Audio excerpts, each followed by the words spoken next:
ನಮಸ್ಕಾರ ಸ್ನೇಹಿತರೆ. ಇಂದಿನ ನಮ್ಮ ಜೀವನದಲ್ಲಿ ಯಾರಾದರೂ ಒಂದು ಮಾತು ಅಂದ ತಕ್ಷಣ ನಾವು ಕೋಪಗೊಳ್ಳುತ್ತೇವೆ ಅಥವಾ ದಿನವಿಡೀ ಅದರ ಬಗ್ಗೆ ಯೋಚಿಸುತ್ತಾ ದುಃಖಪಡ್ತೇವೆ. ಆದರೆ ಬೇರೆಯವರ ಮಾತುಗಳು ನಮ್ಮನ್ನು ಕುಗ್ಗಿಸಲು ಹೇಗೆ ಸಾಧ್ಯ? ಗೌತಮ ಬುದ್ಧನ ಜೀವನದ ಈ ಸಣ್ಣ ಕಥೆ ನಿಮ್ಮ ಜೀವನವನ್ನು ನೋಡುವ ದೃಷ್ಟಿಕೋನವನ್ನೇ ಬದಲಾಯಿಸುತ್ತದೆ. ಒಮ್ಮೆ ಬುದ್ಧನು ತನ್ನ ಶಿಷ್ಯರೊಂದಿಗೆ ಒಂದು ಹಳ್ಳಿಯ ಮೂಲಕ ಹಾದು ಹೋಗುತ್ತಿದ್ದನು. ಅಲ್ಲಿನ ಒಬ್ಬ ವ್ಯಕ್ತಿಗೆ ಬುದ್ಧನ ತತ್ವಗಳು ಇಷ್ಟವಿರಲಿಲ್ಲ. ಅವನು ಬುದ್ಧನ ಹತ್ತಿರ ಬಂದು ಕೆಟ್ಟ ಮಾತುಗಳಿಂದ ನಿಂದಿಸಲು ಪ್ರಾರಂಭಿಸಿದನು. ಅವನು ಬುದ್ಧನನ್ನು ಅವಮಾನಿಸಿದನು, ಏನೇನೋ ಬೈದನು.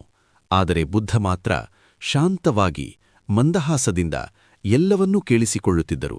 ಬುದ್ಧನ ಮುಖದಲ್ಲಿ ಯಾವುದೇ ಕೋಪವಿರಲಿಲ್ಲ. ಇದನ್ನು ನೋಡಿ ಆ ವ್ಯಕ್ತಿಗೆ ಇನ್ನೂ ಸಿಟ್ಟು ಬಂತು. ನಾನು ನಿನ್ನನ್ನು ಇಷ್ಟೊಂದು ಬೈಯುತ್ತಿದ್ದರೂ ನೀನು ಯಾಕೆ ಸುಮ್ಮನಿದ್ದೀಯಾ? ನಿನಗೆ ಮರ್ಯಾದೆಯಿಲ್ಲವೇ ಎಂದು ಕಿರುಚಿದನು. ಆಗ ಬುದ್ಧ ಶಾಂತವಾಗಿ ಅವನನ್ನು ಕೇಳಿದರು. ಸೋದರನೇ, ನೀನು ಯಾರಿಗಾದರೂ ಒಂದು ಉಡುಗೊರೆಯನ್ನು ಕೊಡಲು ಹೋದಾಗ ಅವರು ಅದನ್ನು ಸ್ವೀಕರಿಸದಿದ್ದರೆ ಆ ಉಡುಗೊರೆ ಯಾರ ಬಳಿ ಇರುತ್ತದೆ? ಆ ವ್ಯಕ್ತಿ ಅಹಂಕಾರದಿಂದ ಅದನ್ನವರು ತೆಗೆದುಕೊಳ್ಳದಿದ್ದರೆ ಅದು ನನ್ನ ಬಳಿಯೇ ಇರುತ್ತದೆ ಎಂದನು. ಬುದ್ಧ ನಗುತ್ತಾ ಹೇಳಿದರು, ಅದೇ ರೀತಿ ನೀನು ಈಗ ನೀಡಿದ ಅವಮಾನ ಮತ್ತು ಕೆಟ್ಟ ಮಾತುಗಳನ್ನು ನಾನು ಸ್ವೀಕರಿಸಲಿಲ್ಲ. ಈಗ ಅವು ಯಾರ ಬಳಿ ಉಳಿದಿವೆ? ಅವು ನಿನ್ನ ಬಳಿಯೇ ಇವೆ. ನೀನು ನೀಡಿದ ಕೋಪ ಮತ್ತು ದ್ವೇಷ ನಿನ್ನನ್ನೇ ಸುಡುತ್ತಿದೆ ಹೊರತು ನನ್ನನ್ನಲ್ಲ. ಸ್ನೇಹಿತರೆ, ಈ ಕಥೆಯ ಸಾರಾಂಶವೇನೆಂದರೆ, ನಿಮ್ಮ ಅನುಮತಿಯಿಲ್ಲದೆ ಯಾರೂ ನಿಮ್ಮನ್ನು ನೋಯಿಸಲು ಸಾಧ್ಯವಿಲ್ಲ.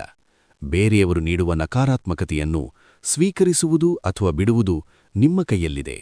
ಯಾರೋ ಏನೋ ಅಂದರು ಎಂದು ನಿಮ್ಮ ಮನಸ್ಸಿನ ಶಾಂತಿಯನ್ನು ಕಳೆದುಕೊಳ್ಳಬೇಡಿ. ಆ ಲೋಟವನ್ನು ಅವರು ಕೊಡಲಿ, ನೀವು ಅದನ್ನು ಸ್ವೀಕರಿಸಬೇಡಿ, ಅಷ್ಟೇ.